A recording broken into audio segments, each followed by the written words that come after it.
साथियों नमस्कार, स्वागत है आप सभी का आपके अपने YouTube प्लेटफॉर्म पर। सेशन को प्रारंभ करूं उससे पहले अपील करूंगा कि आप सभी लोग वीडियो को लाइक जरूर कर दें और चैनल पर नए होंगे तो सब्सक्राइब जरूर कर देंगे और अपने हित मित्रों तक साझा जरूर कर देंगे। यूपी टेट के 10 मिनट के बूस्टर सीरीज के अंतर्गत आज आपका टॉपिक है मापन तथा मूल्यांकन। एक सवाल यहां से बनना तय होता है परीक्षाओं में, तो जो सवाल बनेगा वो इस सेशन से बाहर नहीं जाएगा। मैं जितने भी 10 से 12 मिनट की वीडियो बना रहा हूँ, 15 मिनट की वीडियो बना रहा हूँ, ये वीडियो आप सभी लोग जरूर देखा करें और अगर आप चाहते हैं कि आपका कोई हित मित्र जो बेहतर नंबर चाहता है उस तक वीडियो को जरूर शेयर करें। हाँ, इसमें बहुत ज़्यादा व्याख्या करता नहीं हूँ, समझाता नहीं हूँ। विशेष समझना है, व्याख्यात्मक पढ़ना है, प्रैक्टिस करना है, शैलेश क्लासेस के यूट्यूब प्लेटफॉर्म पर आइए, वहाँ पर सुबह 9 बजे चलती है क्लास। बाकी 10 मिनट का ये बूस्टर डोज जो होगा वो आपके रिवीजन में काम आएगा। जरूरी चीजें यहाँ से आप नोट्स बना लीजिए और उसको तैयार कर लीजिए। आपके परीक्षा में एक शार्ट नोट्स बेहतरीन तैयार हो जाएगा और आपकी परीक्षा में वो मार्क साबित होगा। आज का टॉपिक है मापन मूल्यांकन और मापन मूल्यांकन के अंदर जितनी भी बातें होंगी सारी बातें आज इसी क्लास में कंफर्म हो जाएंगी। तो आइए एक मास्टर क्लास मापन और मूल्यांकन की बात करेंगे। मापन और मूल्यांकन में सबसे पहले मापन का अर्थ समझेंगे कि मापन क्या होता है। तो किसी भी वस्तु, व्यक्ति या उसकी विशेषता को किन्हीं निश्चित नियमों के आधार पर जब हम अंक प्रदान करते हैं तो उसको क्या कहा जाता है? मापन कहा जाता है। नंबर देना, अंक प्रदान करना। किसी भी व्यक्ति, वस्तु या उसकी विशेषताओं को किसी भी निश्चित नियम के अनुसार, अब निश्चित नियम का मतलब ये हो गया कि लंबाई को मापने का एक निर्धारित नियम बना है, द्रव्यमान को मापने का एक निर्धारित नियम बना है। ये नहीं कह सकते हैं कि हमारी लंबाई जो है वो 65 किलोग्राम है, ये नहीं कह सकते हैं। निश्चित नियम के अनुसार जब हम मापन करते हैं, निश्चित नंबर प्रदान करते हैं तो उसको मापन कहा जाता है। जैसे वजन 50 किलो, गणित में 80 अंक, ये नहीं कह सकते हैं कि 80 किलोग्राम नंबर मिला गणित में, नहीं, वो नियम विरुद्ध हो जाएगा। मापन का उत्तर जो है वो कितना में मिलता है? मापन का उत्तर मिलता है किसमें? कितना में मिलता है, उसे मेजरमेंट कहते हैं। यस स्टीवेंस साहब की परिभाषा की बात कर लें जो सबसे महत्वपूर्ण होती है, जो कई बार यूपी टेट में आई है। मापन किन्हीं निश्चित स्वीकृत नियमों के अनुसार वस्तुओं को अंक प्रदान करने की प्रक्रिया है। और मैककाल का कहना है कि यदि कोई वस्तु अस्तित्व में है तो उसका कुछ न परिणाम यानी मात्रा अवश्य है और जिसे मापा जा सकता है। कैंपबेल का कहना है कि नियमों के अनुसार वस्तुओं या घटनाओं को प्रतीकों यानी अंकों में व्यक्त करना क्या कहलाता है? मापन कहलाता है। आगे देखिएगा, मूल्यांकन की बात कर ले अब। मापन तो आपका हो गया, मूल्यांकन क्या होता है? मूल्यांकन का सीधा मतलब होता है मूल्य प्लस अंकन।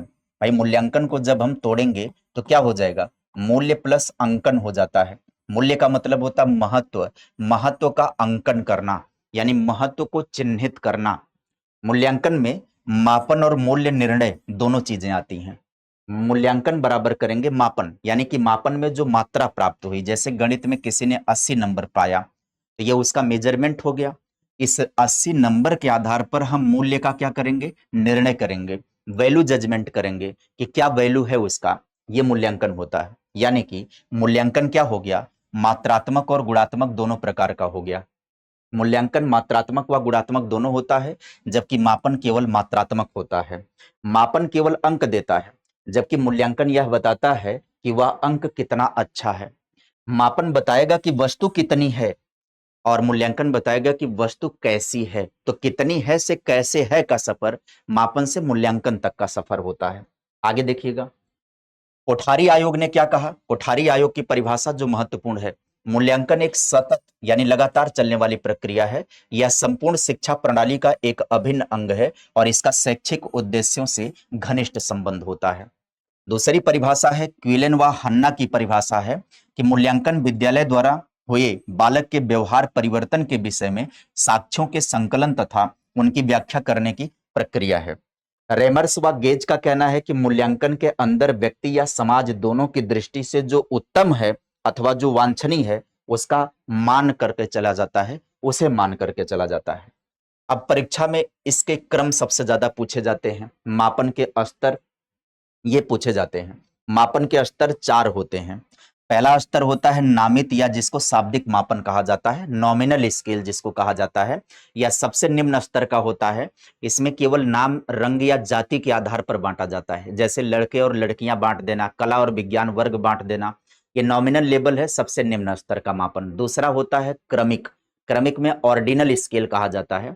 इसमें गुणों के आधार पर एक क्रम दिया जाता है, जैसे कक्षा में प्रथम, द्वितीय, तृतीय स्थान दे देना, यह ऑर्डिनल होता है, यानी ऑर्डर दिया जाता है, एक क्रम बनाया जाता है। तीसरा होता है अंतराल मापन। अंतराल जिसको बोला जाता है क्या, इंटरवल स्केल कहा जाता है। इसमें दो वर्गों के बीच की दूरी को मापा जाता है और इसमें ध्यान रखा जाता है दो वर्गों के बीच की दूरी को समान होती है। हाँ, यहाँ पर एक चीज ध्यान देना होगा, इसमें परम शून्य नहीं पाया जाता है। जैसे थर्मामीटर का तापमान या किसी छात्र का गणित में 0 नंबर लाना, इसका मतलब यह नहीं है कि उसे गणित का बिल्कुल ज्ञान नहीं है। इसमें परम शून्य नहीं पाया जाता है, इसमें केवल एक अंतराल होता है। जैसे 50 से 49 के बीच का वही अंतराल है जो 49 से 48 के बीच का अंतराल है। जैसे कहीं पर यह कह दिया जाए 35 से 40 है ना, और 40 से 45, तो इन दोनों के बीच वही अंतराल है जो यहाँ पर अंतराल है। यहाँ परम शून्य नहीं पाया जाता है, यानी कोई गणित में अगर शून्य नंबर पा गया तो हम ये नहीं कह सकते हैं कि वह बिल्कुल गणित में शून्य है। यदि थर्मामीटर में शून्य टेम्परेचर किसी व्यक्ति का आ गया है ना, तो वो वाली बात आ जाती है। वैसा टेम्परेचर यहाँ पर सटीक शून्य नहीं पाया जाता, कहने का एब्सोल्यूट जीरो नहीं होता है। कहने का मतलब ये है किसी विषय में 0 अंक मिलने का मतलब ये नहीं हो जाएगा कि वह शून्य है। एक होता है अनुपातिक मापन, जिसको बोला जाता है रेशियो स्केल। ये सबसे उच्चतम स्तर का होता है, सर्वश्रेष्ठ होता है। इसमें परम शून्य पाया जाता है, एब्सोल्यूट जीरो होता है। जैसे वजन हो गया, लंबाई हो गया। यदि वजन 0 किलो है तो इसका मतलब है वजन का अस्तित्व ही नहीं है, तो इसमें एग्जैक्ट पाया जाता है। भौतिक राशियों का मापन इसी में किया जाता है और शैक्षिक जो मापन होता है वो इसमें किया जाता है, अंतराल मापनी में। आगे समझिएगा, मूल्यांकन के प्रकार की बात कर लेते हैं। तो यहाँ पर देखिए, एक होता है रचनात्मक या जिसको निर्माणात्मक कहा जाता है, जो फॉर्मेटिव इवेल्युएशन होता है। बहुत सवाल आता है परीक्षा में। यहाँ पर बात करें ये क्या है, तो यह शिक्षण अधिगम प्रक्रिया के दौरान बीच बीच में किया जाता है। उद्देश्य क्या होता है, बच्चों की कमियों का पता लगाना, शिक्षण विधि में सुधार करना, या ग्रेड या पास फेल करने के लिए नहीं होता है। इस बात का ध्यान रखिएगा। उदाहरण हो जाएगा क्लास टेस्ट होना, यूनिट टेस्ट होना, शिक्षक द्वारा कक्षा में पढ़ाते समय प्रश्न पूछना, ये होता है रचनात्मक मूल्यांकन का तरीका। दूसरे पर आइएगा, दूसरा होता है योगात्मक मूल्यांकन या संकल्पनात्मक मूल्यांकन कहते हैं, समेटिव इवैल्यूएशन। क्या है ये, यह शिक्षण सत्र के अंत में किया जाता है। जहां पर योगात्मक हो जाएगा वो शिक्षण सत्र के अंत में किया जाता है। उद्देश्य होता है छात्र को ग्रेड देना, पास या फेल करना, या अगली कक्षा में प्रोन्नति करना, ये होता है इसका उद्देश्य, प्रमोट करना। उदाहरण हो जाएगा वार्षिक परीक्षा और बोर्ड परीक्षाएं जो होती हैं वो कौन से मूल्यांकन का पार्ट होती हैं, वो योगात्मक मूल्यांकन का पार्ट होती हैं। पेडागोजी के अंदर योगात्मक मूल्यांकन नेगेटिव होता है और रचनात्मक मूल्यांकन हमेशा क्या होता है, पॉजिटिव। यानी कौन सा मूल्यांकन करना चाहिए, रचनात्मक मूल्यांकन करना चाहिए, योगात्मक नहीं। आगे देखिएगा, निदानात्मक और उपचारात्मक शिक्षण की बात कर लेते हैं। यह भी सवाल बहुत पूछा जाता है। निदान का मतलब क्या होता है, निदानात्मक परीक्षण होता क्या है, छात्र की असफलता, कमियों और सीखने में आ रही कठिनाइयों के कारणों का पता लगाना निदान कहलाता है। जैसे डॉक्टर पहले बीमारी का पता लगाता है, उसी तरीके से अध्यापक भी पहले विद्यार्थियों की कठिनाइयों का पता लगाता है। ये जो डायग्नोसिस करना आता है ना, डायग्नोस करना या रेमेडी करना, ये ना मेडिकल साइंस से ही लिया गया सवाल है, शब्द है। तो जैसे डॉक्टर अपने रोगी के रोग के कारण का पता लगाता है, उसी तरह से एक अध्यापक भी, कुशल अध्यापक भी अपने छात्र की कमियों और सीखने में आने वाली कठिनाइयों के कारणों का पता लगाता है। तो जब निदान कर लेता है, कारण का पता लगा लेता है, तब क्या सिलसिला शुरू होता है, तब उपचार का सिलसिला शुरू होता है। यानी कि कमियों का पता चलने के बाद उन्हें दूर करने के लिए जो शिक्षण दिया जाता है, जो पढ़ाया जाता है, उसे उपचार कहते हैं। जैसे डॉक्टर बीमारी का पता लगाने के बाद फिर क्या देता है, दवा देता है। तो ध्यान दीजिएगा, हमेशा पहले निदान होता है, उसके बाद क्या नंबर आता है, उपचार का नंबर आता है। आगे देखिएगा, एक अच्छे परीक्षण की विशेषताएं भी आपसे सवाल परीक्षा में पूछा जाता है।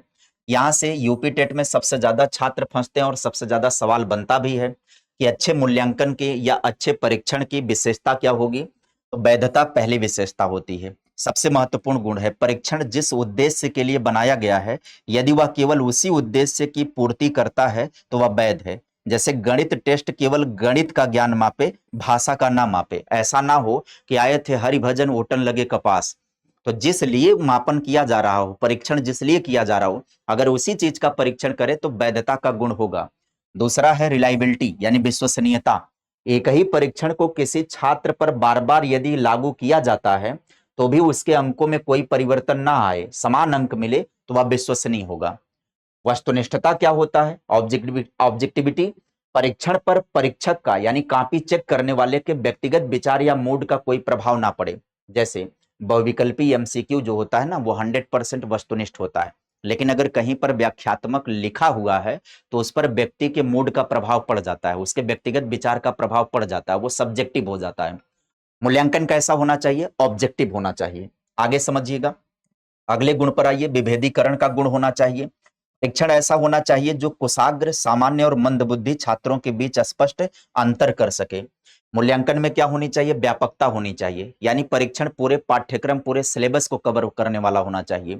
व्यवहारिकता अगली विशेषता होती है, यानी परीक्षण में जो छपाई है प्रश्न पत्र का, समय और खर्च के दृष्टि से उपयोग करने में आसान होना चाहिए, नहीं व्यवहारिक होना चाहिए। अगले पर आ जाइएगा, सतत और व्यापक मूल्यांकन से भी सवाल बन जाता है। तो सतत क्या होता है? तो देखिए, इसे सीबीएसई द्वारा 2009 में लागू किया गया है और आरटीई एक्ट 2009 की धारा 29(2) के तहत इसका प्रयोग किया जाता है। सतत की बात करें तो मूल्यांकन साल के अंत में एक बार ना होकर पूरे साल लगातार चलना चाहिए। और व्यापक का मतलब है केवल किताबी ज्ञान का, यानी कि केवल शैक्षिक का, केवल पाठ्यक्रम का ही मूल्यांकन नहीं होना चाहिए, बल्कि खेल कूद, कला, नैतिकता, यानी बालक के समग्र विकास का मूल्यांकन होना चाहिए। ये व्यापकता की बात करता है। तो मूल्यांकन सतत और व्यापक होना चाहिए, मूल्यांकन सतत और व्यापक होना चाहिए। तो ये मूल्यांकन से रिलेटेड, मापन मूल्यांकन से रिलेटेड जो भी एग्जाम पॉइंट होते हैं, जो सवाल परीक्षा में बनते हैं, वो सारे मुद्दों की चर्चा आपके इस सेशन में हो गया। टोटल वीडियो आपकी देखा जाए तो 12 मिनट की वीडियो है। 12 मिनट की वीडियो अगर आप ढंग से देख लेंगे, मापन मूल्यांकन का कोई भी सवाल ऐसा नहीं होगा जिसमें आप फंसेंगे। ये इस सेशन को पढ़ लीजिए, इसका नोट्स तैयार कर लीजिए, इसे अपने हित मित्रों तक शेयर कर दीजिए और वीडियो देखने के बाद प्यारा सा कमेंट जरूर कर दीजिएगा। मिलते हैं अगली वीडियो में कुछ नए और बेहतरीन कंटेंट को लेकर के। तब तक के लिए bye bye, take care, thank you.